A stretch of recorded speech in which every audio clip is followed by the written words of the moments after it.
Bonjour à tous et merci d'être présents à ce webinaire organisé par l'Association française des biotechnologies végétales. Et pour rappel, hein, voilà, notre association voilà, organise des manifestations scientifiques. Elle en a deux grands types, hein, c'est les webinaires comme aujourd'hui, et puis c'est un colloque annuel voilà, qui est en général en octobre, à la fin de l'année. Et cette année, ça sera le 13 octobre.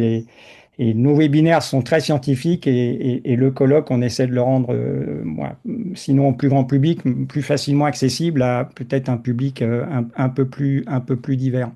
Et donc aujourd'hui, on a le plaisir d'accueillir alors deux spécialistes des mécanismes voilà, de ce qu'on met derrière la régulation épigénétique. Hein. Je rappelle alors le titre du webinaire, c'est Hérédité épigénétique chez les plantes, modalités et implications pour l'amélioration variétale. Et donc, on a le plaisir d'accueillir Vincent Collot et Pierre Baduel, alors, qui viennent de l'École normale supérieure et en particulier de son institut de biologique. Et alors, Vincent Collot, on se connaît depuis bon, très longtemps. Il est chercheur, un directeur de recherche émérite du CNRS. Il a animé pendant presque une vingtaine d'années une équipe au sein de cet institut de biologie. Et il s'intéresse ouais, depuis très longtemps à ces mécanismes épigénétiques et en particulier l'un d'entre eux, on sait que ces mécanismes-là peuvent être assez divers, mais intéressé finalement à la méthylation de l'ADN qui participe à la régulation de l'expression des gènes ou à la stabilité du génome. Et il a eu voilà, un certain nombre de travaux voilà, qui ont, pour moi sont des travaux fondateurs, pionniers, et en particulier un que je mets en avant et qui a un lien avec finalement le thème de la présentation d'aujourd'hui, qui sont les épirils, ces lignées recombinantes hein, voilà, croisées entre enfin, qui sont issues une Eric, population issue d'un croisement. Pardon? je les introduirai comme il faut, Oui, si oui, tu mais voilà, mais qui sont voilà, entre des parents qui n'avaient pas les mêmes, voilà, le même pattern de méthylation et qui ont permis de regarder bon, un certain nombre de choses. Et comme vient de le dire Vincent, il y reviendra sûrement, mais aussi voilà, de regarder un peu quelle est la transmission intergénérationnelle de ces marques ou de modification de ces marques et qui est vraiment quelque chose d'important.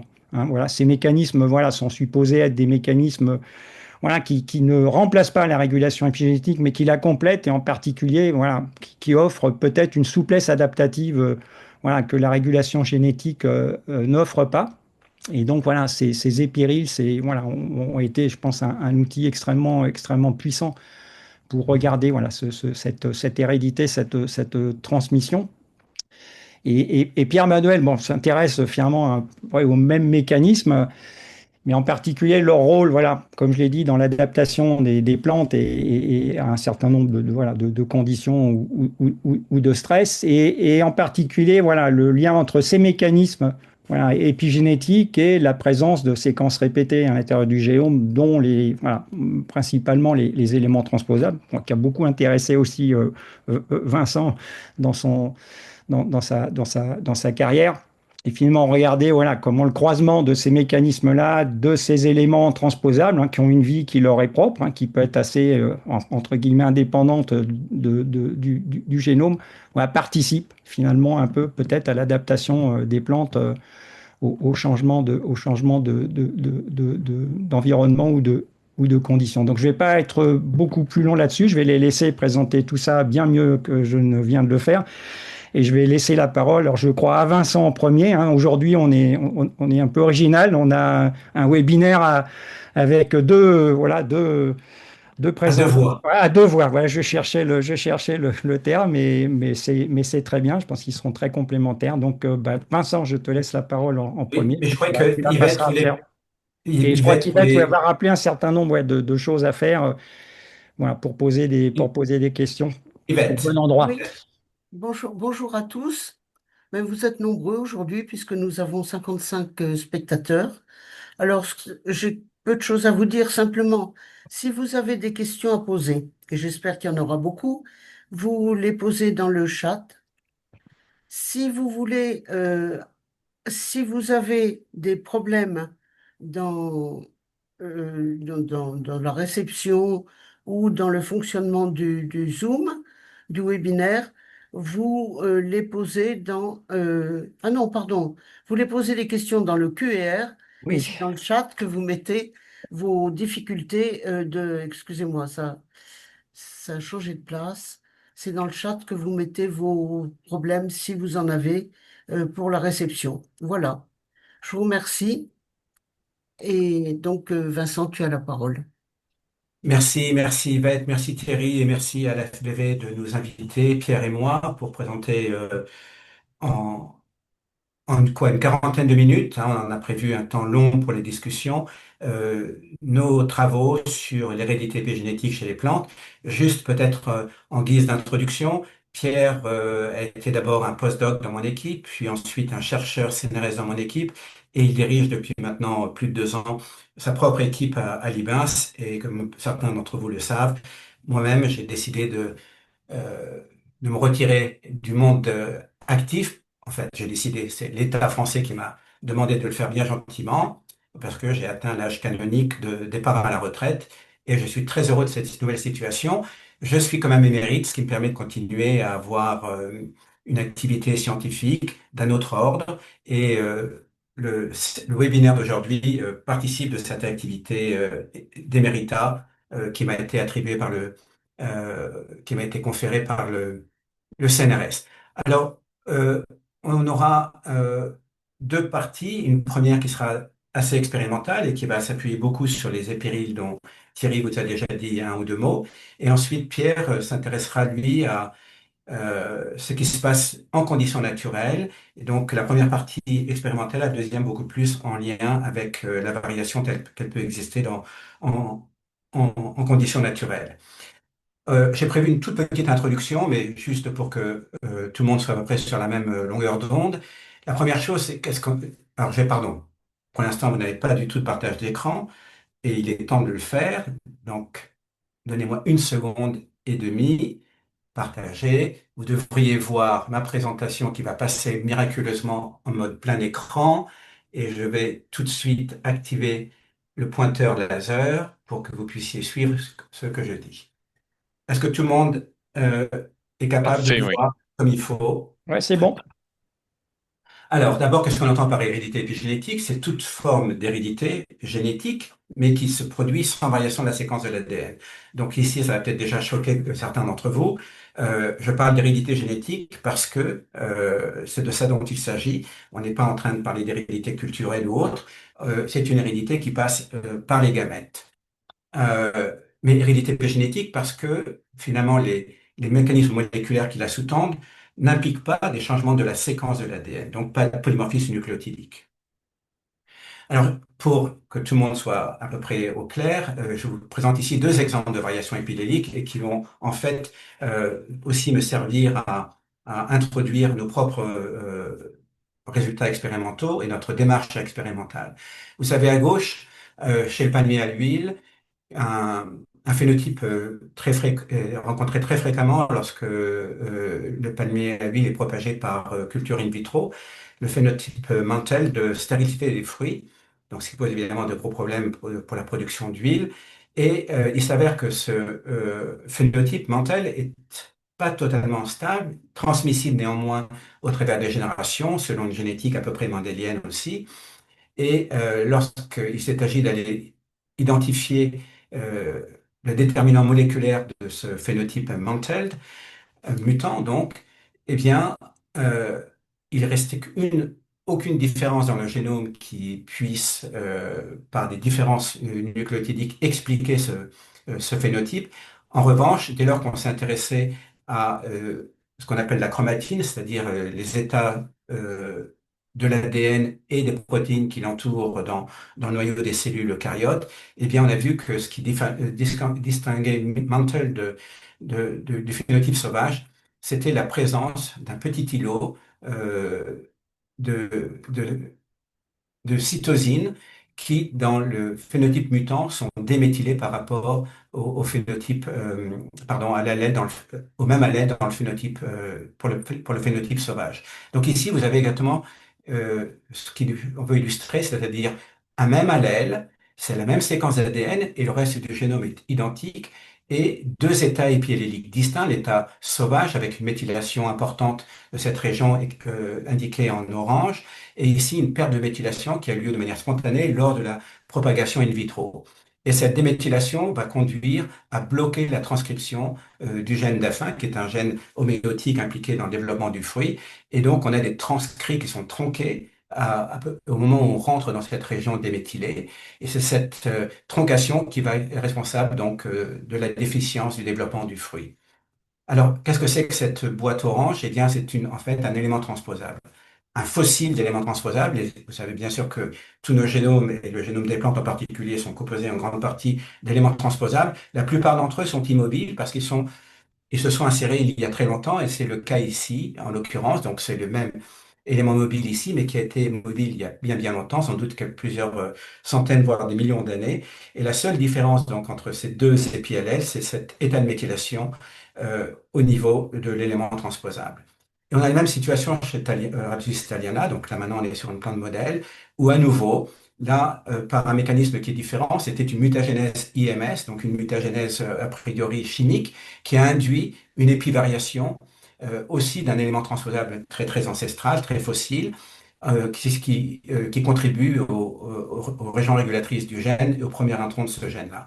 Dans la situation sauvage, cette séquence, comme la plupart des séquences d'éléments transposables du génome, sont très fortement méthylées au niveau des cytosines, et on a une perte spontanée de méthylation qui s'est produite de manière intempestive ou fortuite lors de la mutagénèse EMS, et qui conduit à l'expression maintenant constitutive de ce gène.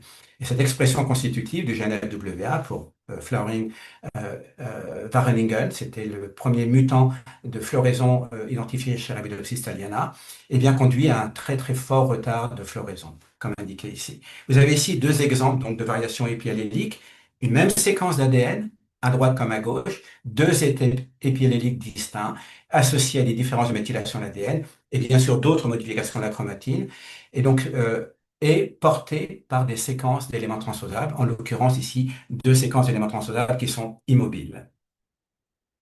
Donc tout ça nous amène à poser trois questions. Quelles sont les modalités? Excusez-moi, est-ce que vous voyez, j'ai un bandeau qui me gêne un peu, moi, que je vais monter. Voilà. Nous, on le Trois voit que- pas. Vous le voyez pas, c'est parfait. Donc, trois questions qui s'imposent dès lors qu'on fait ce type d'observation, relativement disparates à l'échelle des plantes, mais quand même suffisamment récurrentes pour qu'elles justifient qu'on veuille en savoir plus. Donc, quelles sont les modalités de l'hérédité épigénétique qui est liée aux éléments transposables du génome, que ceux-ci soient fossiles ou encore mobilisables? Ensuite, quelle est l'étendue de cette hérédité épigénétique dans la nature et quels en sont les déterminants? Qu'est-ce qui fait qu'une un épi-allèle va apparaître? Qu'est-ce qui va déterminer sa stabilité, etc., etc. Et enfin, bien entendu, c'est quel est l'impact phénotypique de ce type de variation épiallélique liée aux éléments transposables? Est-ce que c'est quelque chose qui est très secondaire ou est-ce que c'est à prendre en compte dans la variation génétique naturelle telle que on l'a définie aujourd'hui?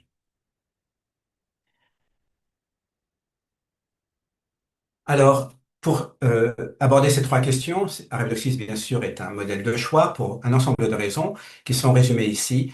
Un petit génome pour commencer, mais un répertoire très étendu de familles d'éléments transposables de tout type, hein. Pour ceux qui le savent, on a deux grandes classes d'éléments transposables, les transposons dits à ADN, que ceux que McClintock a identifiés initialement, qui se propagent dans le génome par un mécanisme de couper-coller.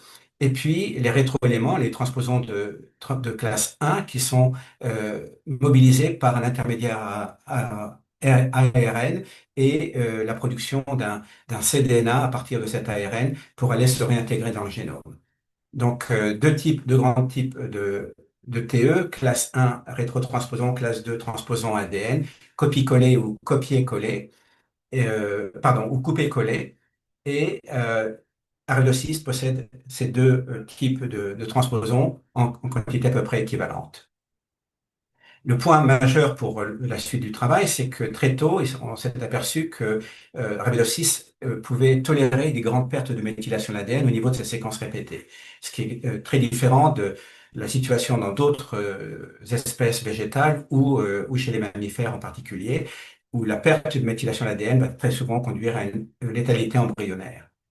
Enfin, ensuite, Arabidopsis, bien sûr, vous le savez tous, est distribué très largement à l'échelle du globe, donc permettrait éventuellement d'aller explorer en quoi cet épiallélisme peut ou non contribuer à l'adaptation de l'espèce Thaliana à différents environnements dans lesquels on la retrouve. Et enfin, on a une grande diversité phénotypique, ce qui est en lien bien sûr aussi avec ce qui précède. Et donc, on peut penser que la variation épidémique peut éventuellement elle-même contribuer à cette diversité phénotypique héritable. Et enfin, cerise sur le gâteau, vous le savez tous, maintenant on a plus de 1000 génomes pour lesquels on dispose de la séquence, et bientôt on va disposer de cette séquence avec une qualité absolument sans pareille, de télomère à télomère, en incluant l'intégralité des régions centromériques.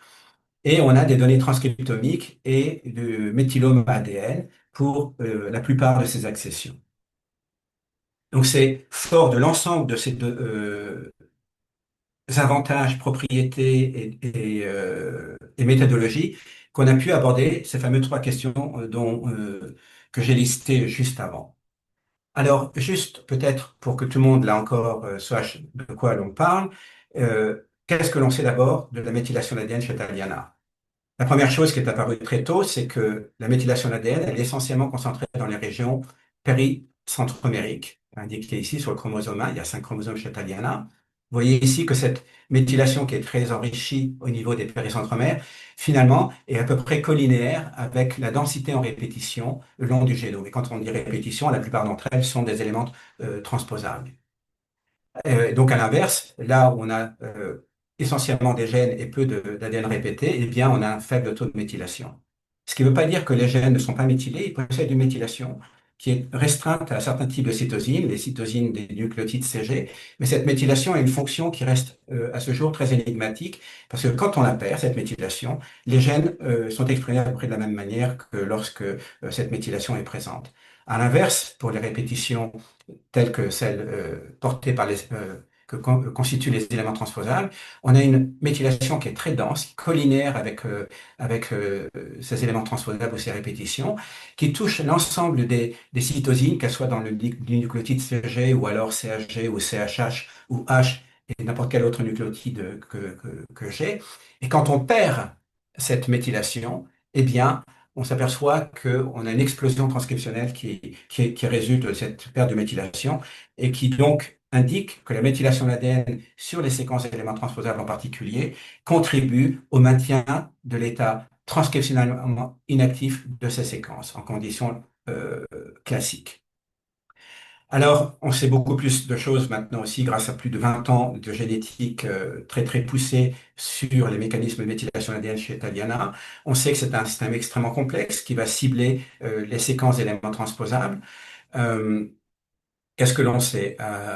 C'est qu'il y a au moins 3 machineries différentes impliquées dans la méthylation de l'ADN, certaines qui sont propres au CG, d'autres au CHG, d'autres au CHH, souvent en lien avec l'organisation des nucléosomes. Et puis il y a une quatrième machinerie qui est assez intéressante parce que elle implique des petits ARN qui sont apparentés ou qui dérivent de l'élément à méthyler. Et ces petits ARN produits par un mécanisme de Dicer et portés par des argonautes, donc là on est dans des systèmes interférences ARN, remontent jusque dans la chromatine pour aller guider une méthyltransférase pour apposer la méthylation ADN sur l'ensemble des cytosines correspondantes aux petits ARN.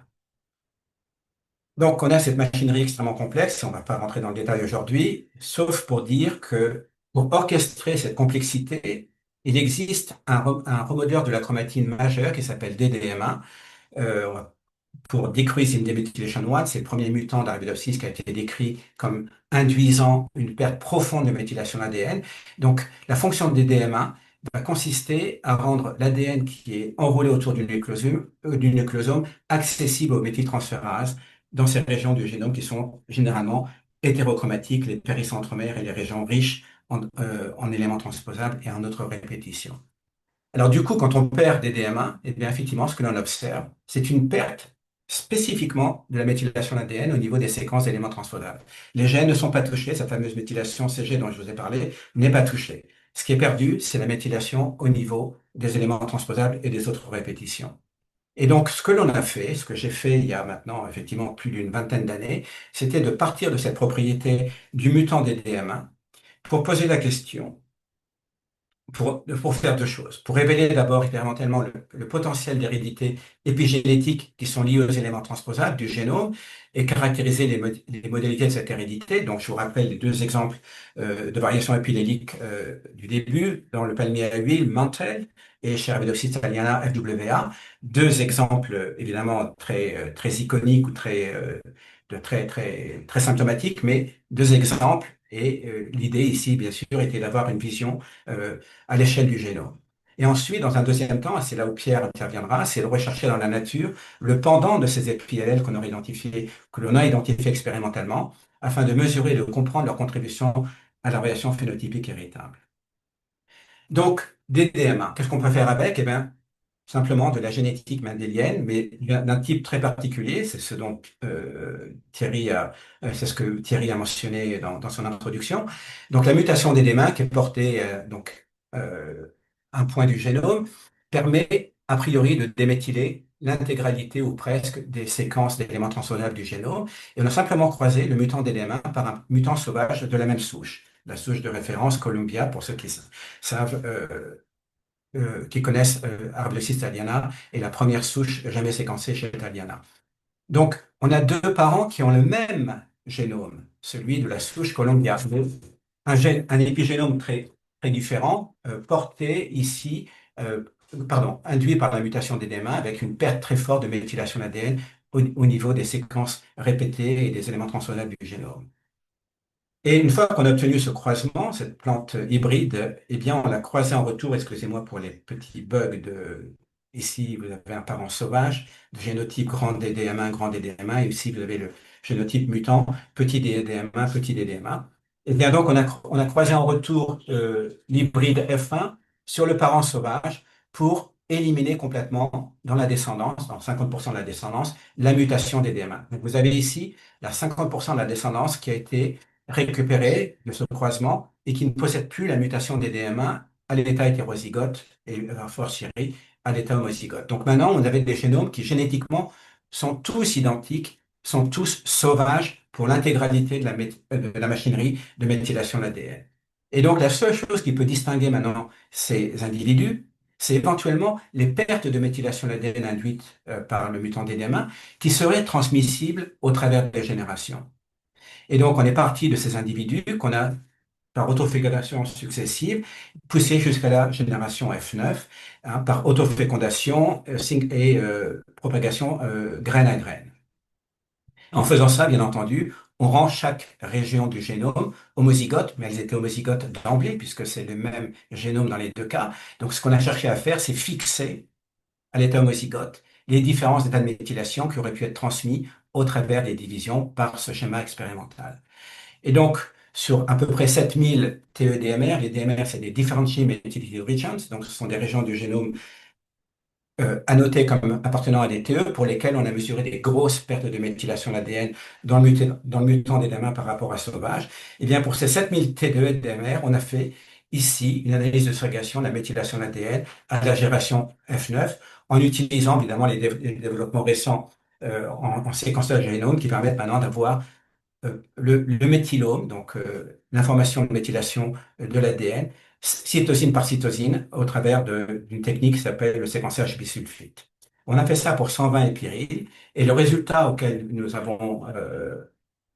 sommes parvenus est que la majorité, la très grande majorité, environ 94% des séquences des TE-DMR de départ existe au moins dans une des lignées, des 120 lignées qu'on a séquencées, à l'état hypométhylé. Donc, on a une transmission de l'état hypométhylé induit par des DMA sur au moins 9 générations dans un fond qui, depuis 8 générations, est totalement sauvage pour la machinerie de méthylation d'ADN, puisque maintenant, on est systématiquement grand des DMA. On est sauvage pour la fonction des DMA.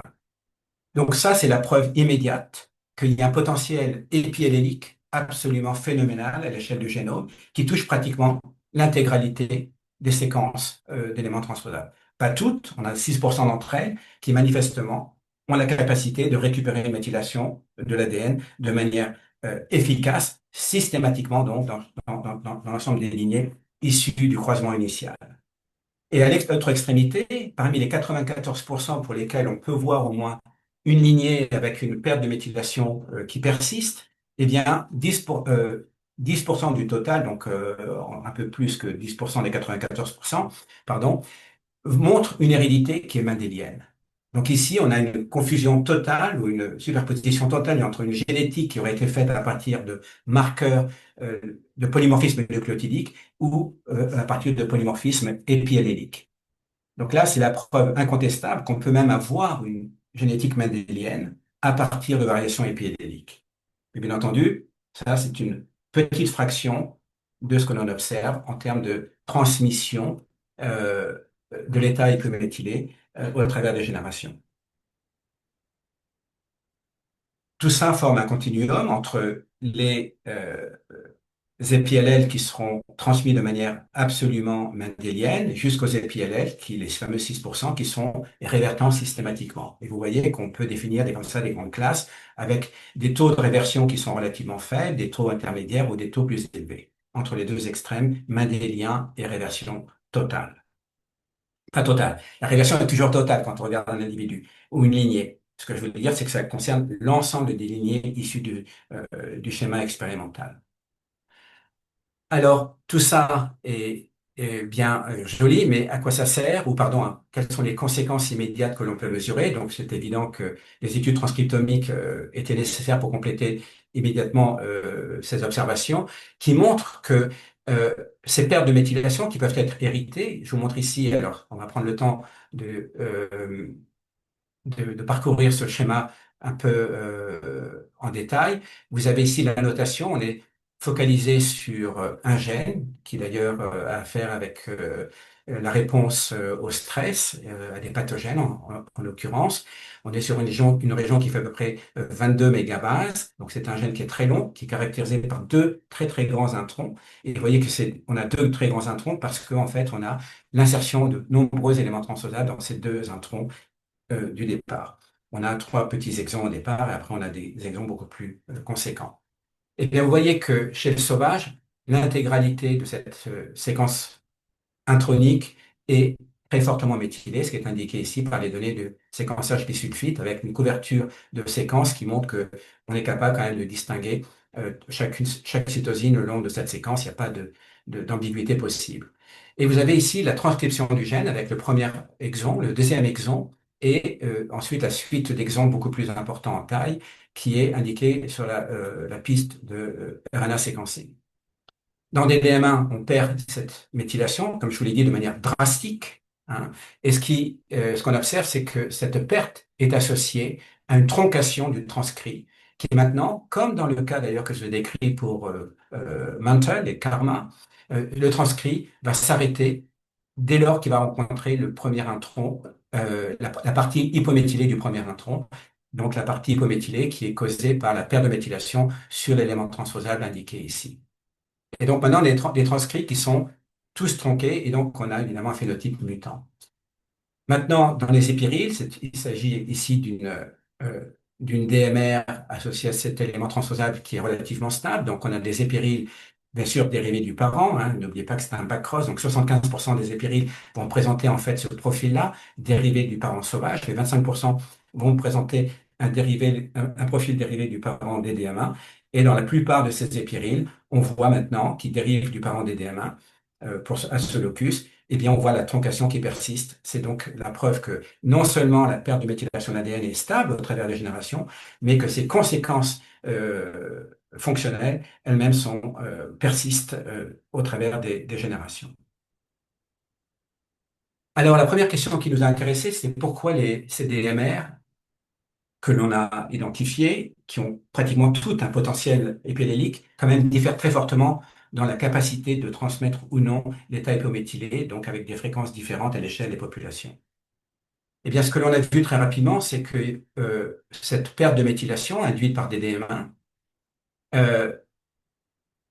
elle, elle est compensée dès lors qu'on a la capacité d'avoir un RDDM, c'était le pathway que je vous ai décrit qui fait intervenir des petits ARN.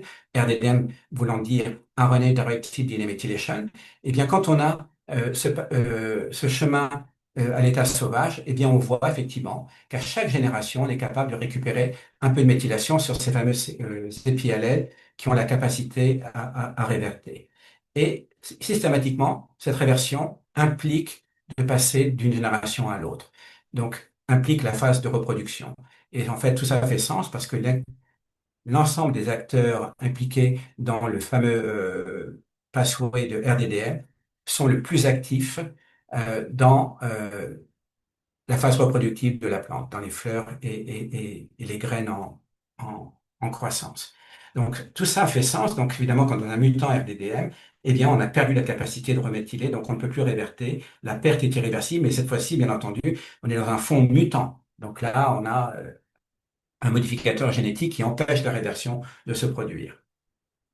Alors, ça, c'est très bien, c'est la génétique qui nous dit que l'ADDM est important, mais qu'est-ce qui se passe? Parce que dans les épiriles, tout le monde a le même fond génétique sauvage en termes de machinerie de méthylation d'ADN.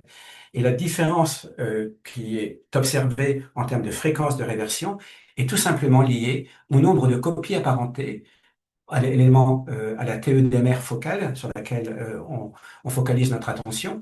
Plus on a évidemment de copies apparentées de cet élément présent dans le génome, plus la réversion va être possible parce que ces éléments vont tous contribuer des petits ARN qui vont cibler la méthylation de l'ADN sur le TE focal. Et c'est pas n'importe quel d'ailleurs petits éléments qui vont faire ça, c'est essentiellement ceux qui dérivent du parent sauvage. Souvenez-vous, c'est un backcross, donc on a 75% du génome qui dérive du parent sauvage. Donc, quand on a un ensemble de copies qui dérivent pour la plupart du parent sauvage, alors notre TE-DMR focal, issu du parent des DMA, va recevoir une grande quantité de petits ARN qui vont forcer la reméthylation. Et donc, dans ce cas-là, on va avoir une reméthylation qui est beaucoup plus intense que si on avait cette situation-là où seule l'une des copies est dérivée du parent des DMA. Ce qui est indiqué ici dans cette corrélation, la réversion, la fréquence de réversion est est corrélée à la proportion d'éléments apparentés à l'élément focal qui dérive du parent sauvage. Pour faire plus simple, donc on voit que l'épiallélisme est une propriété qui est partagée par pratiquement l'ensemble des épiallèles du génome, mais cet épiallélisme, il est modulé par la force du RDDM, et cette force du RDDM est donnée par l'ensemble des petits ARN est déterminée par l'ensemble des petits ARN qui sont produits en trans par les copies apparentées. Et ces copies doivent essentiellement provenir du parent des DMA, parce que j'ai oublié de vous le dire, c'est que, pardon, du parent sauvage, parce que dans le parent des DMA, on perd en grande partie la capacité des séquences à produire eux-mêmes des petits ARN. Ils sont déméthylés et la machinerie RDDM ne fonctionne pas sur elle-même quand l'élément est déméthylé. Donc là, on est extrêmement dépendant des copies apparentées provenant du parent sauvage qui continuent à la produire des petits ARN pour aller guider la reméthylation et la réversion. J'espère que je n'ai pas perdu trop de monde ici. Maintenant, je voudrais me focaliser plus sur la réversion, mais cette fois-ci sur l'inverse, c'est-à-dire les TE-DMR pour lesquels on avait une ségrégation mendélienne. Eh bien, évidemment, ces ségrégations mendéliennes nous ont permis de dresser des cartes génétiques, et à notre grande surprise, on a vu que ces cartes génétiques étaient à peu près identiques aux cartes génétiques que l'on peut construire à partir de deux accessions aux deux souches d'Arabidopsis de la nature, qui diffèrent par des centaines, voire des milliers de polymorphismes nucléotidiques. En d'autres termes, la recombinaison chez Arabidopsis ne semble pas être tellement affectée par l'état de méthylation des éléments transposables. Ce qui fait sens, il semble que chez Arabidopsis, l'essentiel des déterminants de la combinaison méiotique se situe à proximité des gènes. Maintenant, une fois qu'on a ces cartes génétiques, on peut aussi se poser la question, est-ce que dans cet ensemble des pyrils, dans cette population, on a une variation phénotypique avec une dimension héritable? Et oui, quel que soit le trait quantitatif que l'on a pu mesurer, que ce soit la longueur des racines, la hauteur des plantes à maturité, le temps de floraison, on a trouvé une composante héritable à chaque fois. Donc, je vous rappelle, les épirils sont toutes avec le même génome, sauvage. Les seules distinctions d'une épiryle à l'autre, c'est les épi-allèles qu'elles portent au niveau des éléments transposables. Et bien donc, ces épis allèles, qui pour certains évidemment ont une transmission mendélienne, on voit qu'on est capable maintenant de faire une génétique quantitative classique, recherche de QTL, avec des intervalles chromosomiques qui sont associés, ici je vous montre le temps de la floraison, qui sont associés à des différences de floraison entre région du génome, pardon, entre épiryle qui porte une région du génome à l'état hypométhylé et épiryle qui porte cette même région du génome, faite de TE, bien entendu, hein, mais cette fois-ci à l'état méthylé. Et ce qui est important, c'est que on soit en chambre de culture, ou pardon, ici en serre ou en plein champ, ce sont les mêmes QTL qui sont identifiés. En d'autres termes, la variation épiallélique qu'on a induite par le mutant des DM1 est robuste aux variations expérimentales. Et pour certains d'entre vous, ça va déjà poser des problèmes, c'est-à-dire de imaginer que l'épigénétique puisse être une stabilité la met à l'abri, entre guillemets, des altérations que pourrait induire l'environnement. Alors, de quoi parle-t-on quand on parle de variation phénotypique héritable dans les épiriles?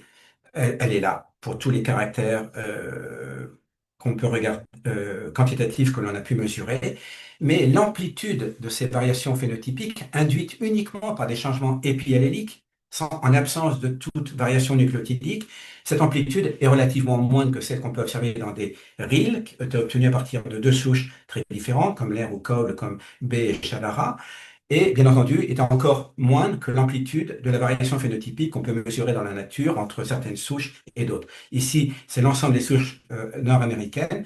Souvenez-vous que les souches américaines ont un ancêtre commun assez récent, d'environ 400 ans, avec le Mayflower au large à Boston.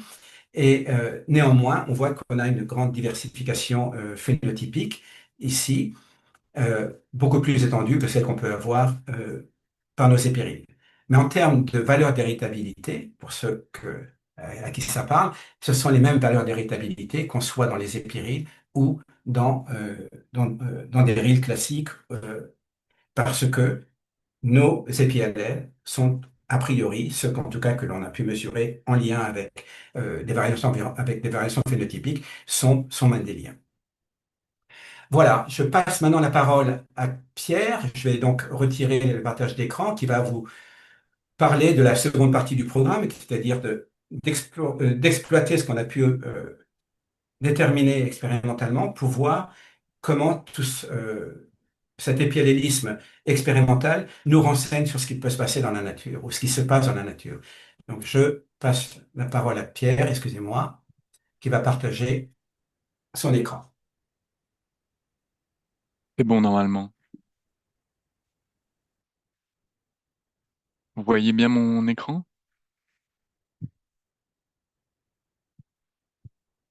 Il semble qu'on voit la dernière diapositive de Vincent et peut-être pas encore le... Si. Ok.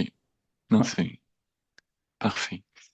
Donc, comme Vincent l'a dit, après avoir révélé donc dans les épiriles l'ampleur du potentiel épiallélique que les éléments transposables peuvent porter, donc dans les épiriles c'est induit de manière expérimentale, on s'est demandé quel était dans quelle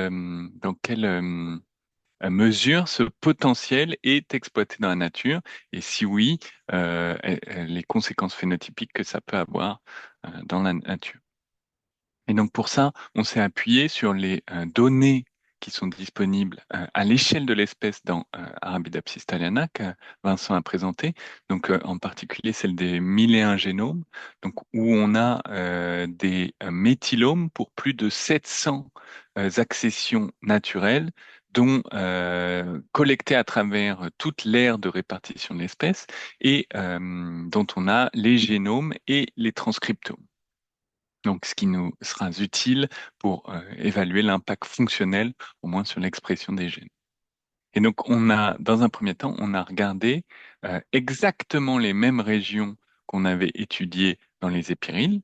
On a regardé l'état de méthylation de ces régions dans ces 700 lignées naturelles. Euh, la grande majorité de ces régions, représentées ici sur cette heatmap, donc en axe des X, la grande majorité, donc 6000 ou presque, sont systématiquement très méthylées dans toutes les lignées où on les a regardées. Donc, ce qui est représenté ici en Y. Et cette méthylation est de type wild type. Donc, ce qui convient bien avec le modèle des TE, l'état par défaut des TE, qui est d'être très fortement méthylé. Mais néanmoins, il y a une fraction qui est d'à peu près 15%, donc c'est 1000 régions que j'ai séparées, euh, pour lesquelles on observe au moins une accession naturelle qui a des niveaux de méthylation de type DDM1. Donc c'est le petit point, c'est les couleurs très très bleues que vous voyez là. Et donc ces niveaux de méthylation de type DDM1, qu'on appelle des épivariations, sont dans la plupart des cas assez rares, mais sont très contrastés. Donc, c'est-à-dire que on a soit des accessions qui sont wild type, de type wild type, soit des accessions qui sont de type DDM1. On a la frontière entre les deux est très contrastée. Il n'y a pas une dégradation progressive de la méthylation de l'ADN à celle aussi. Et donc là, je reprends un des exemples que Vincent a montré, donc avec les lignées wild type, les lignées DDM1, où la perte de méthylation était associée à un défaut d'épissage du premier intron du gène RPP7. Donc dans les épiriles, on a les épiriles dérivés de wild type, les épiriles dérivés de DDM1, et dans la nature, on a des lignées parfaitement méthylées de type wild type, donc ce sont ces deux lignées-là avec des niveaux d'expression et des épissages de type wild type. Donc ici, on voit des petites couleurs euh, dans les, euh, dans les tracks de RNA-seq qui correspondent à des SNP, parce que maintenant, on est en train de comparer des génomes différents. Donc, il y a des polymorphismes de séquences, mais on voit exactement ou presque le même niveau de transcription. Et on a une lignée ici où on a une hypométhylisation complète du de tout le premier intron et qui se traduit par le même défaut d'épissage que l'on observe chez DDM1 et chez les épirides dérivés de DDM. Donc, on a 15% de ces TEDMR. Ces TEDMR ne sont pas répartis, ne sont pas un sous-ensemble aléatoire de toutes les TEDMR induites par DDM1. Comme on peut voir sur ce graphe, donc où j'ai représenté les DMR par leur distance au centromère. Donc dans les chromosomes d'Arabidopsis thaliana, les centromères autour des centromères, il y a une très forte densité en TE, qu'on peut voir dans la courbe noire, et une faible densité en gènes, qui est la courbe grise. Les gènes sont plus dans les bras chromosomiques. Et donc les TEDMR, donc induites par des DM1, qui sont en violette, suivent globalement la distribution des TE. Par contre, celles qu'on observe dans la nature sont enrichies euh, vers les bras chromosomiques par rapport à ce qu'on attendrait juste par chance. Donc, comme le cas que je représente ici, elles sont plus proches des gènes que un échantillonnage aléatoire de toutes les TEDMR DDM. Ici, je représente l'autre exemple que Vincent a montré. Donc, on avait trois TEDMR, deux qui étaient très stables en rouge sur les épiriles et une qui révertait. Et pour une des deux qui sont très stables, on observe de nouveau des lignées naturelles qui ont l'hypométhyation. Alors, toutes ces données ont été analysées avec des données de séquençage à lecture courte, donc alignées sur le génome de référence. Donc, on avait mis beaucoup de filtres sur ces données pour s'assurer que les régions étaient bien couvertes, donc que l'absence des méthylations n'était pas une absence de couverture de séquençage, qu'on n'avait pas des trous par endroit, que le TE ne s'était pas déplacé à un autre endroit dans ce génome. Donc, on avait mis beaucoup de filtres, mais pour s'assurer qu'il n'y avait pas de potentiel effet confondant de mauvais alignement dans ces génomes, on a aussi séquencé en lecture longue, donc avec une technologie de Oxford Nanopore Sequencing, donc, qui est une des deux grandes technologies de séquençage à lecture longue, donc qui fait des lectures de 20 kb en moyenne. Donc certaines lectures, au contraire, peuvent atteindre jusqu'à 200 kb. Donc ce qui permet d'assembler les génomes sans avoir à s'appuyer sur le génome de référence. Donc on en a assemblé une vingtaine et on a réaligné les short reads de séquençage bisulfite sur ces génomes et on retrouve parfaitement les régions dans les génomes avec, là encore, les petites barres de couleur représentent des SNP entre le génome de cette accession CVI qui vient du Cap-Vert, Cap-Verde Island, et le génome de référence col0, mais il n'y a pas de variation structurale. Quand on réaligne, on retrouve parfaitement l'hypométiation. Et un autre avantage de la technologie de séquençage Oxford Nanopore, c'est qu'on peut appeler dans les données de séquençage, on peut appeler la méthylation directement à partir des données de séquençage. Et là encore, donc via une technologie de séquençage totalement indépendante, on voit encore l'hypométhiation. Donc on était bien sûr que ce qu'on voyait, ce n'était pas le résultat de variations structurales locales, ni de mismapping des lectures courtes qu'on utilisait pour appeler la méthylation de l'ADN. On s'est ensuite intéressé à la différence entre lignées dans le niveau d'épivariation qu'on peut observer. Donc, il y a des lignées, par exemple, ici, la flèche à 17% et correspond à l'accession CVI, Cape Verde Island. Donc, il y a des lignées où il y a beaucoup plus d'épivariation au travers du génome que d'autres. Alors, beaucoup, on n'est jamais à un niveau d'édème. Là, c'est 5-10%, ça veut dire 50 ou 100 épivariants naturels à travers tout le génome. Donc, on n'est jamais de type DDM1, mais il y a quand même de la variation. Donc, d'après le design de notre expérience, col 0 est forcément à 0, puisque on regarde que les régions qui sont méthylées dans col 0 wild type et qui perdent la méthylation dans col 0 DDM. Donc, on a cherché à s'intéresser sur est-ce qu'il y avait des facteurs qui pouvaient expliquer cette variation du nombre d'épivariations par génome dans la nature. Et ce qu'on a tout de suite observé, c'est comme on peut le voir dans cet exemple-là, c'est que les régions qui sont héritées de manière quasi mendélienne ou quasi mendélienne dans les épirils, et donc celles qui sont le moins ciblées par les petits ARN via RDDM, sont celles qu'on retrouve le plus souvent hypométhylées dans la nature. Donc, ce qui indique que les mécanismes qu'on avait révélés dans les épirils qui induisaient la réversion sont aussi en jeu dans les génomes naturels.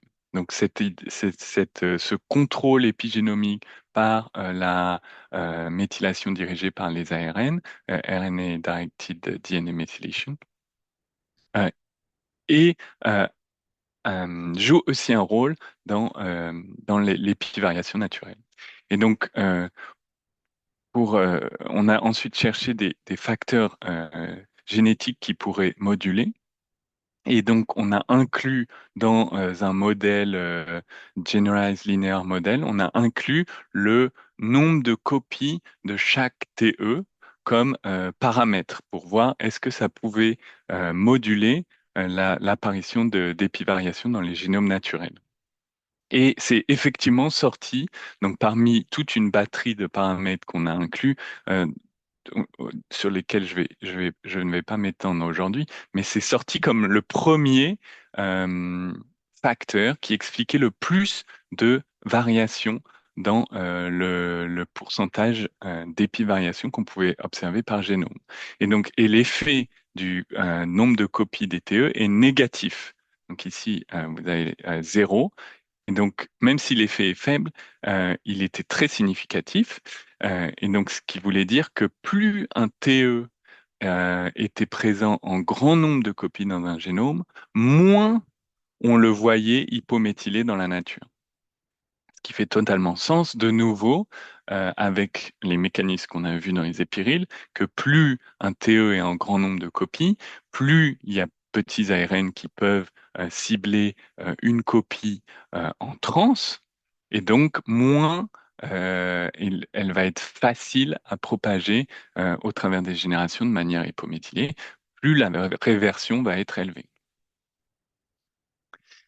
Donc, on a des facteurs génétiques qui sont associés, et donc on a cherché à démontrer est-ce que ces épivariations peuvent néanmoins exister indépendamment de ces variations génétiques. Donc, est-ce que ce sont des vrais épiallèles ou est-ce que ce sont juste des épivariations purement associées à des polymorphismes de séquences de l'ADN?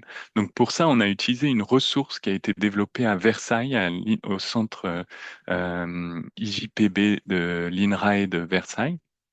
Donc, qui sont des lignées recombinantes qui ont été établies entre la souche de référence et plusieurs souches naturelles, dont dans ce cas ici, la lignée capverdée, qui possède un nombre assez important d'épivariations naturelles.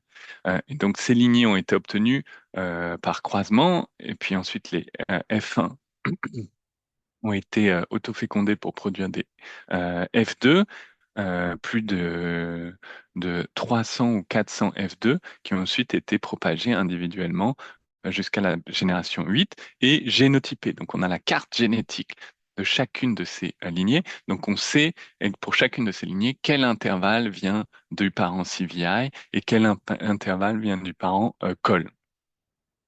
Et donc, on a des données de méthylation pour ces lignées. En haut, il y a les deux parents. Donc, le parent CVI sur les 100 régions. Donc, chaque colonne est une région. Pour les 100 régions est hypométhylé, de type DDM1. Le parent col est méthylé de type col wild type. Et ensuite, vous avez deux panneaux.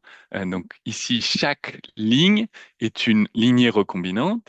Le premier panneau, c'est la méthylation de l'ADN sur chacune des régions. Et le deuxième panneau, c'est le génotype sur chacune des régions. Et ce qu'on voit très clairement, c'est que les hypométhylations ségrègent.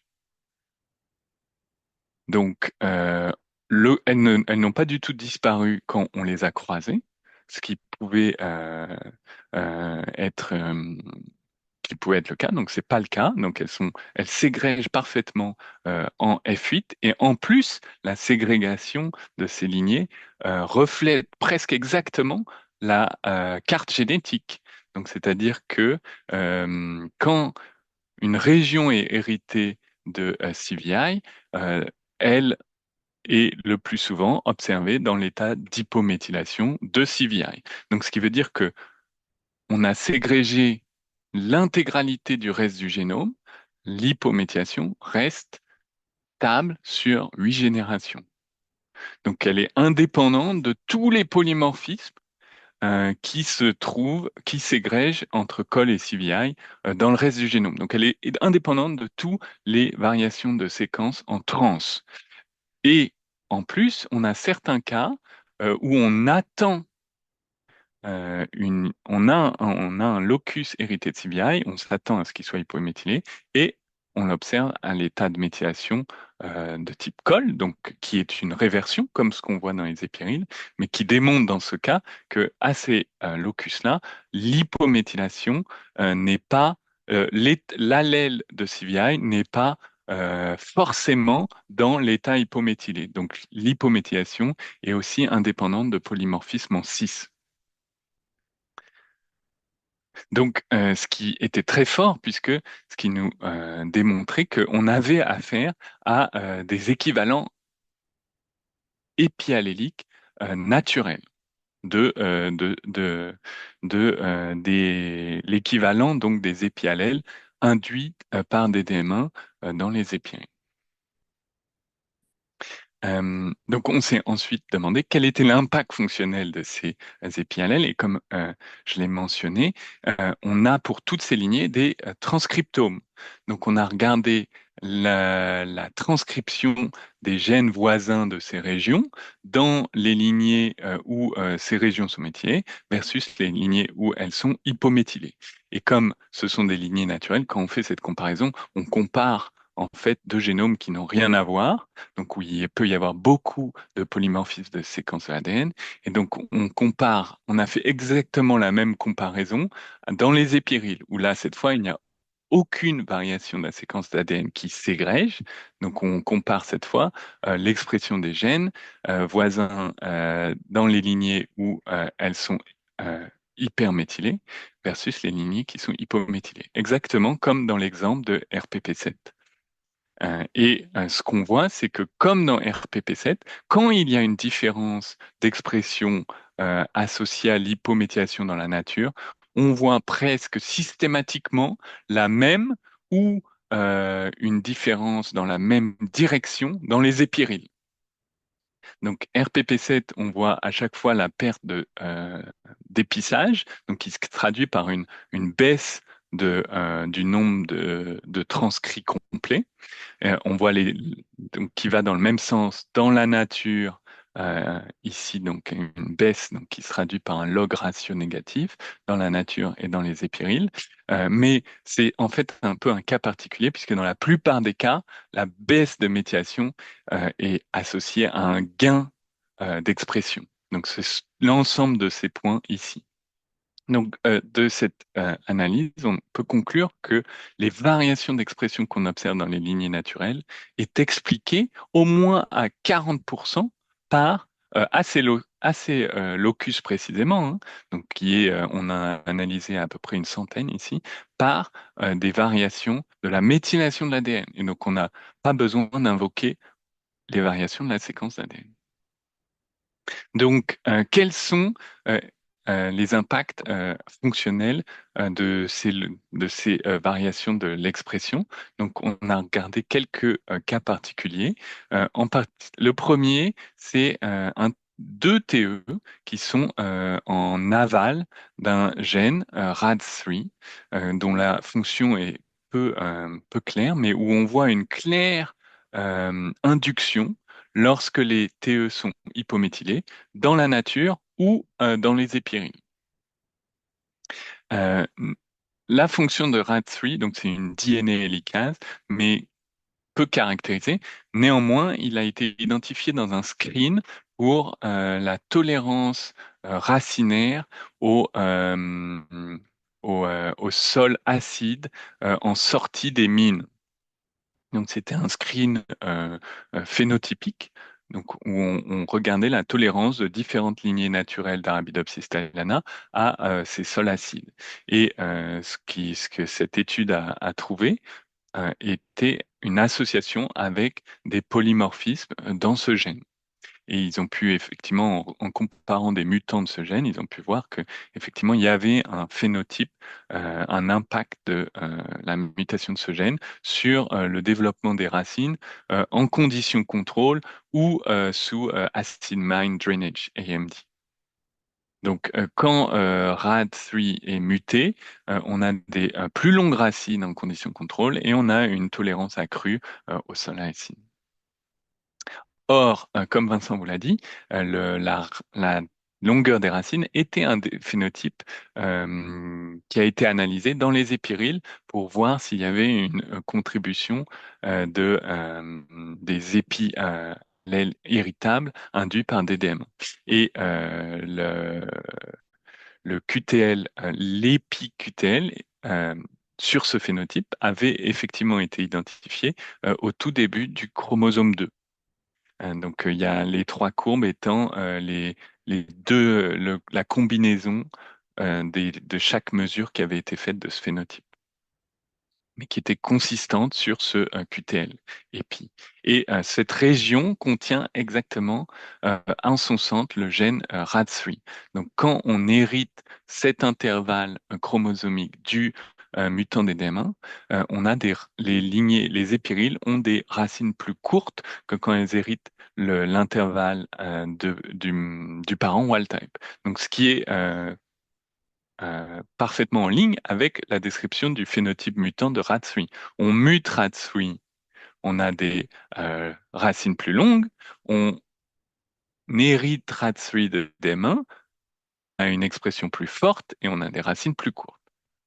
Donc on s'est donc demandé est-ce que il y avait un lien avec l'acidité des sols? Et on a cherché donc dans toutes les biovariables qui sont disponibles pour décrire l'environnement à la localisation où les lignées d'Arabidopsis ont été collectées. On a cherché s'il y avait des associations avec la présence de l'hypométhylation à ce locus, RAT3, et on a vu que la biovariable qui était le plus associé, c'était le niveau de dioxyde d'azote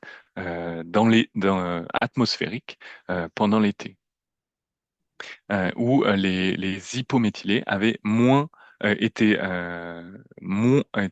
présents dans des environnements où il y avait moins de dioxyde d'azote.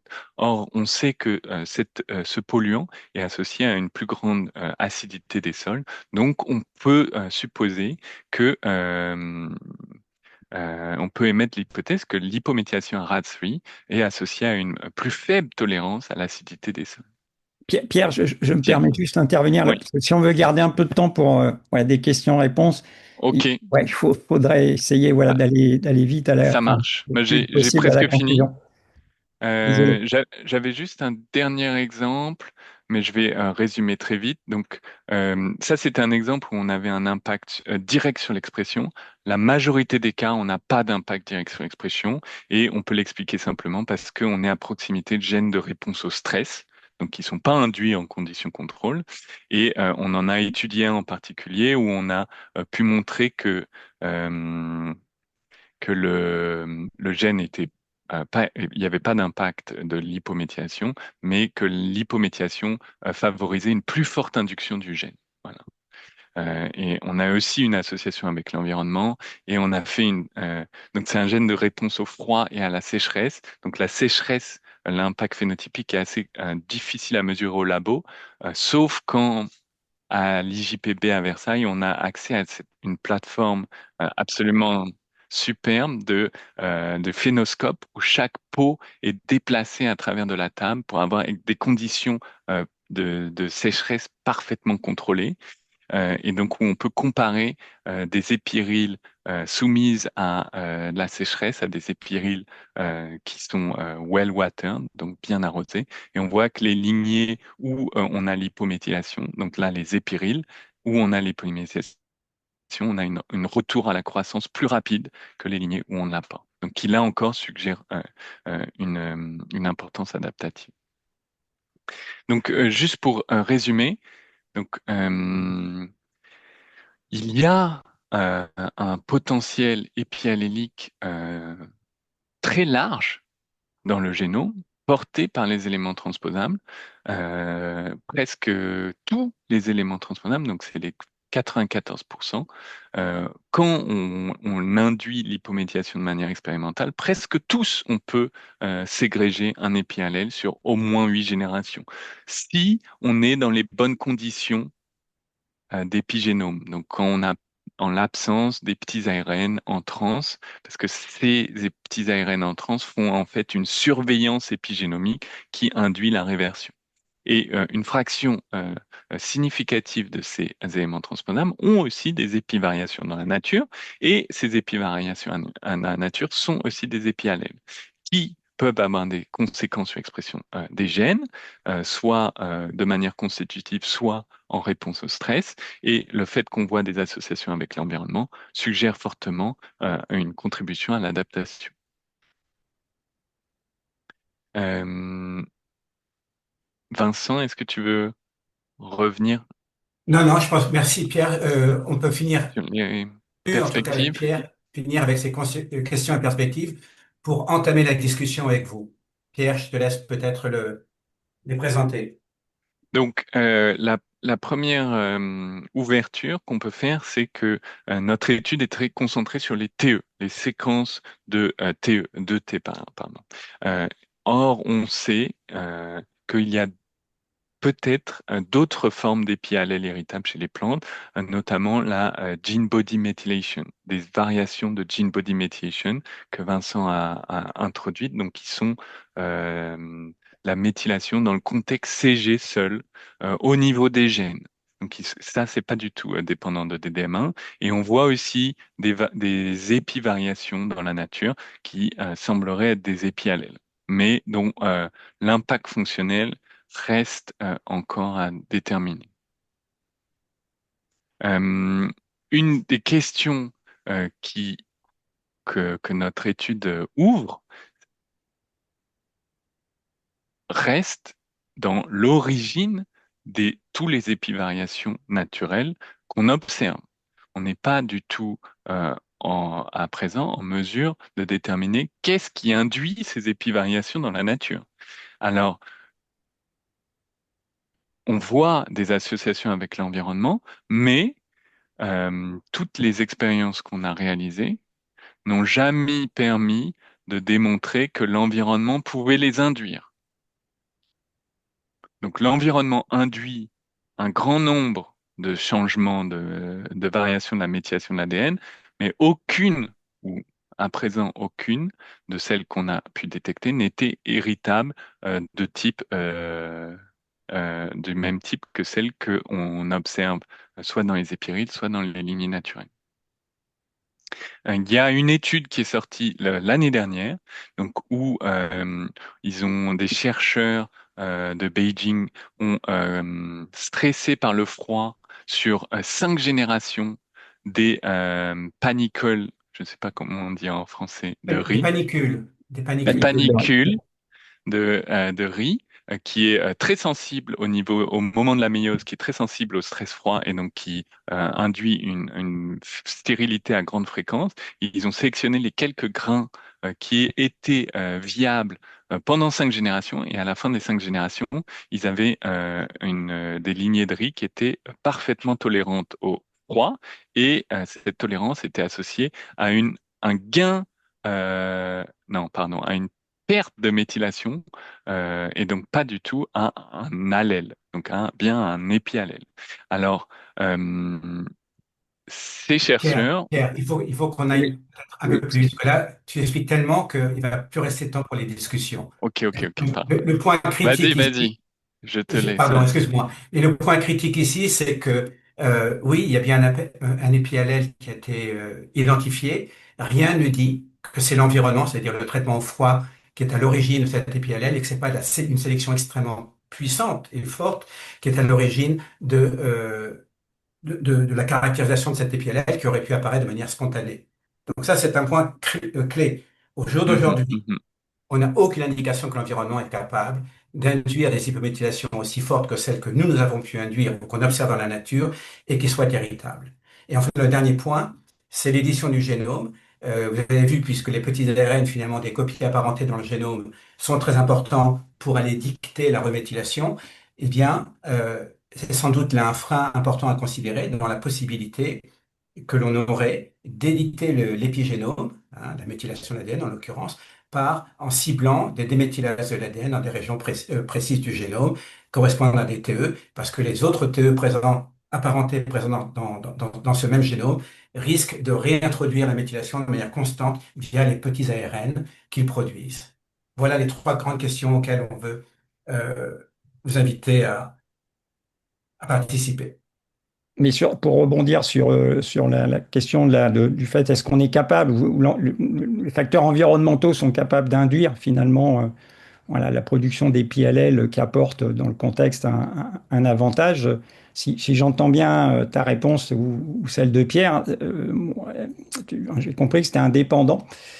Et donc, Totalement. ça veut Pour dire l'instant, on serait pas capable artificiellement, par exemple, de mettre une plante, je prends le blé par exemple, dans des conditions de stress de façon répétée pour essayer de favoriser finalement l'apparition des PLL favorables.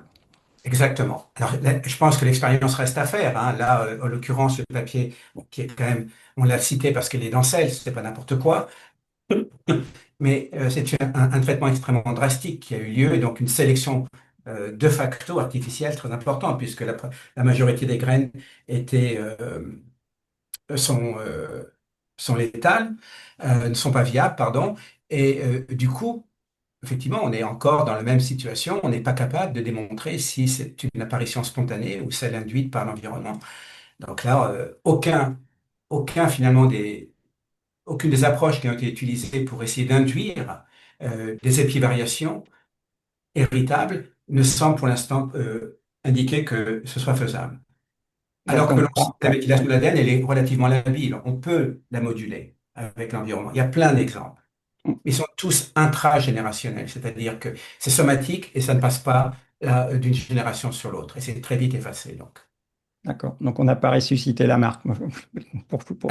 Je voulais pas qu'on Ouais. aille jusque-là, mais on n'a aucune raison. Alors c'est très triste que dans le papier de Sel, il y a une référence à la marque Ouais. dès l'abstract, je crois, ou en tout cas Dès l'introduction. l'abstract. Dès Le l'abstract, on va dire, ouais. néolamarquisme, le néolamarquisme a vécu et il faut qu'il reste là où il est, c'est-à-dire qu'il a vécu. Point final. Hein, on ne va pas ressusciter Lysenko, ce qui ne veut pas dire que l'environnement ne peut pas avoir d'influence. Ok. C'est, pour l'instant, ça reste à démontrer et c'est pas du tout, en tout cas, cette cette poudre de perlimpinpin qui ferait que on l'aurait. Ce qu'on peut dire, en revanche, c'est que l'environnement peut stabiliser les épialètes. On peut faire la sélection, puisqu'on a une hérédité qui est parfois, dans la situation la plus favorable, et quasi mendélienne. Donc, bien sûr qu'on peut sélectionner cet hypovariant. D'accord. Et c'est en l'occurrence, ce qui sans doute se passe de manière locale pour RAD3 qu'a présenté Pierre.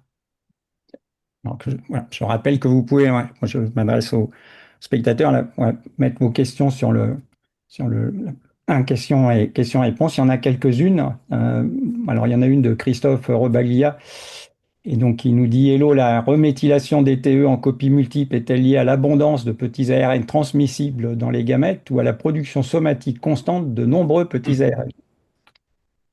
Pierre, tu veux répondre? Euh, c'est une très bonne question. Euh,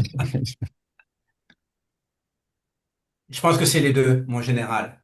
À savoir qu'il y a une activité sans doute dans le méristème qui est importante aussi.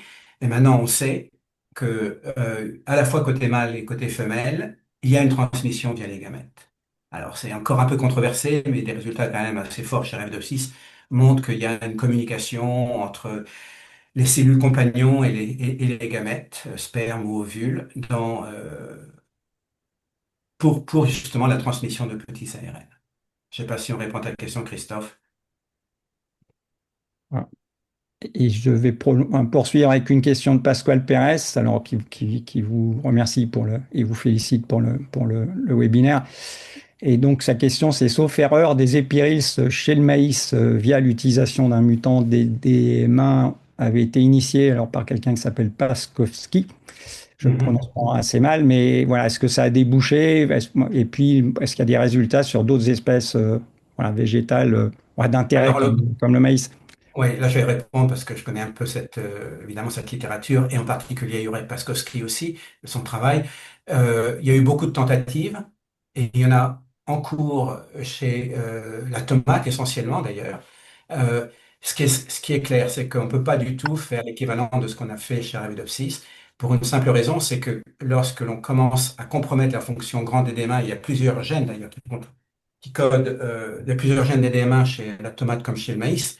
Eh bien, si on compromet trop fortement la méthylation, vu la quantité d'éléments translocables du génome, on obtient des individus soit non viables, soit non fertiles. Donc, il n'y a pas de génétique possible. Mais je sais que chez la tomate, cette difficulté a été contournée en faisant justement des pertes d'un gène sur deux ou trois, je ne sais plus combien il y en a chez la tomate, et j'attends les résultats. Mais on et peut effectivement. chez le riz aussi, hein, la même Chez le riz équipe là aussi. de Oui. Xiaofeng Cao ont généré des épirils de riz avec des thèmes. Et pour l'instant, on n'a pas de résultat. Mais Mais c'est ça faisable, devrait sortir mais de bientôt. manière beaucoup plus modérée, évidemment, que chez Taliana. Ok. Alors, Mais Christophe, le riz aussi a deux copies d'EDEM, hein, comme la tomate. ok. Donc juste, bon, Christophe confirme que vous avez répondu à sa question. Si voilà, j'en profite. Et puis il y avait une question de Michel Desteny, que peut-on transférer chez le maïs? Moi, enfin, je pense que Vincent, tu as, au moins partiellement répondu à la question. Pardon, Bah, il y avait redis-moi. une question de Michel Delceni qui était que peut-on transférer chez le maïs? Et je crois que Hein, finalement j'ai dans la répondu. réponse Je pense à la qu'avant question de d'aller chez le Pasquale, maïs, oui, je tu l'as pense au qu'avant moins d'aller chez le partiellement maïs, répondu. c'est sans doute chez la tomate que les Ouais. choses seront peut-être plus faciles à maîtriser et à comprendre. Mm, Là, il y mm, a un gros pas qualitatif à franchir de passer de Taliana, modèle, à chacune de ces espèces. Le riz, on n'est quand même pas si loin que ça finalement. Un génome qui a une taille qui n'est pas aussi considérable que celle de la tomate et encore moins du maïs. Donc peut-être que le riz, c'est un bon intermédiaire pour comprendre ce qui peut se passer. mm. Et Ok. chez le maïs, il y a peut-être aussi plus de paramutation. Donc ce Il y a phénomène, peut-être. Ouais. Ouais. Je sais pas si les Donc, affiches, c'est vraiment, là on rentre dans un détail, je sais pas qui est au courant de cette terminologie d'épimutation, mais où on perd les allèles dès qu'on croise avec un wild type. ouais. pour ce qui a été mesuré, hein, ce qui est pas, c'est pas les mêmes pertes que celles de Taliana et Ouais. Et alors, une c'est une question de question en suspens, Pasquale, je ouais, pense, la mutation. ouais. Ouais. Une autre question de Pasquale, est-ce que la variabilité génétique en contenu de transposons et leur variabilité alors, peuvent être une source de création systématique pardon, d'épis allèles favorables dans des programmes de sélection variétale? Voilà, Pierre, je pense que tu peux répondre là, hein. Dans la nature, on voit que c'est très fortement associé.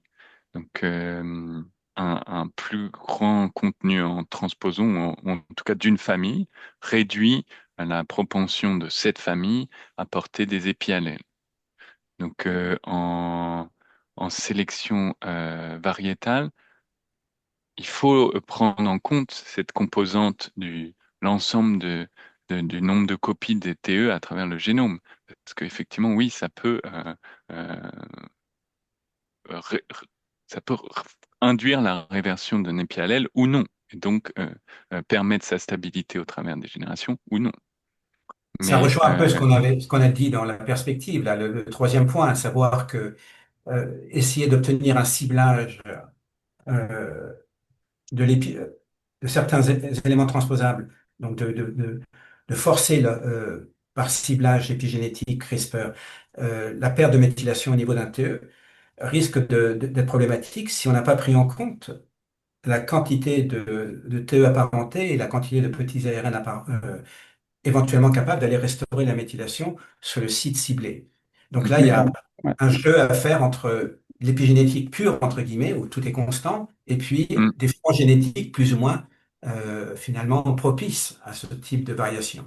Ouais, mais dans des grands génomes, alors pareil, celui que je connais un peu mieux, le blé, où il y a 80 ou 90% de séquences répétées, pour la plupart, c'est des éléments transposables, c'est quasiment impossible. Enfin, De prendre sauf en compte que, le nombre de copies.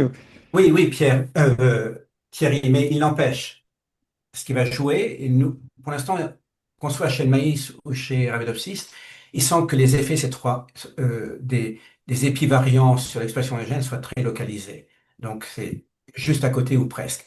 Alors, chez le maïs, c'est un peu plus compliqué. C'est vrai que TB1, il y a une séquence répétée à 100 kb. Mais quand même. Donc, on peut penser que, éventuellement, c'est un TE particulier à proximité d'un gène ou dans un gène, avec un positionnement tout à fait singulier, qui est responsable, en fonction de son état épigénétique, d'une altération de l'expression du gène. D'accord? Et donc lui, ben, il sera je ne sais pas quel est le nombre de copies apparentées dans le génome, mais même chez le blé, j'imagine qu'il y a des familles qui sont extrêmement étendues en taille et d'autres qui le sont beaucoup moins. Et je ne sais pas d'ailleurs où se situent les unes et les autres par rapport aux gènes. Il y a peut-être que les TE qui sont les plus proximaux des gènes chez le blé, enfin j'en sais rien, hein, sont ceux qui sont en plus faible quantité. Je n'en sais rien. Non, Une mais les question. gènes chez le blé ou les génomes similaires, Oui, mais les gènes, ils sont dans un environnement où ils sont qu'à proximité d'éléments transposables, alors absolument, plus mais ou il y en a moins peut-être emboîtés un qui les va uns être dans les autres. Oui, mais regarde, alors reprenons l'exemple peut-être du maïs. Alors avec TB1, le gène donc qui est responsable du tilling, Mm. l'absence de tilling pardon chez le maïs par rapport à la théosinte. TB1 c'est un TE qui est je crois à 100 kb en amont et 60, oui. ou 60 kb. Et c'est lui qui est important. Et je pense que si on pouvait jouer sur l'état de méthylation de ce TE, on aurait un effet sur TB1. Et c'est pas les 50 000 autres TE qui sont à proximité ou parfois d'ailleurs dans, parce qu'il y a généralement les TE sont dans les TE chez le maïs et chez d'autres espèces. C'est peut-être le dernier qui est arrivé qui a une importance. Je n'en sais rien. Mm. En tout cas, il y a sans doute peut-être la possibilité, même dans les génomes complexes, d'aller travailler localement. Mais dès lors qu'on n'a pas effectivement un ensemble trop important de séquences apparentées dans le reste du génome qui serait là pour venir en trans renforcer la méthylation. Ok. Et pour revenir aux questions, là, Christophe Robaglia toujours, les transgènes peuvent-ils être considérés comme des TE peu abondants, donc fortement soumis à variation épi-allélique? Bonne question. Je pense que ça n'a jamais été. Alors, bien sûr, on sait tous que les TE ont une capacité à acquérir une méthylation assez rapidement, hein. C'est tous les problèmes de la transgénèse chez les plantes. On a des marqueurs qui s'effacent après 2 ou 3 générations, ou des traits phénotypiques qui disparaissent d'une fait d'une méthylation intempestive. Euh, c'est difficile de leur faire perdre la méthylation. C'est peut-être quand même eux les meilleurs candidats pour le faire, hein. Donc peut-être qu'on pourrait déjà revisiter les programmes de transgénèse qui ont fait long feu, euh, en simplement essayant de dire, bah, tiens, on va forcer la reméthylation sur eux, sachant qu'il n'y a pas d'autres copies de ce TE ailleurs dans le génome. Mais le plus souvent, autant que je me souvienne, les transgènes tels qu'ils sont introduits par tDNA sont souvent introduits sous la forme d'arrangements en tandem ou d'arrangements complexes. Et là, on a une source locale extrêmement importante de petits ARN. Et la seule chose à faire dans ce cas-là, c'est de simplifier le transgène peut-être par CRISPR, hein, pour rendre de laisser qu'une seule copie, et alors on sera peut-être dans une situation favorable pour ressusciter l'activité du transgène. Mm, mm. Je ne vois pas d'autres questions, mais j'en pouvais en voir une. Là, c'est sur l'utilisation voilà, des outils là, d'édition des gènes et des génomes. Là, ce que vous mettez sur la diale, hein, c'est que finalement, si on veut éditer l'épigénome, ce que tu disais, c'est qu'il faut aller muter, voilà, peut-être de façon ciblée, des méthylases. Enfin, en gros, le cortège enzymatique qui est impliqué finalement dans la construction de cet épigénome. Vous pensez qu'on n'a pas les outils avec tous maintenant les systèmes d'édition dont on dispose et ceux dont on va disposer pour aller reconstruire à un locus donné un épiallèle, c'est-à-dire Si, sans, pardon. voilà. Il y a peut-être une ambiguïté dans ce qu'on a présenté là en troisième point. En fait, là, on parle de ciblage, hein, pas Ok, CRISPR-Cas9. Donc, ok, on cherche plus du tout des mutants dans les différents pathways de méthylation.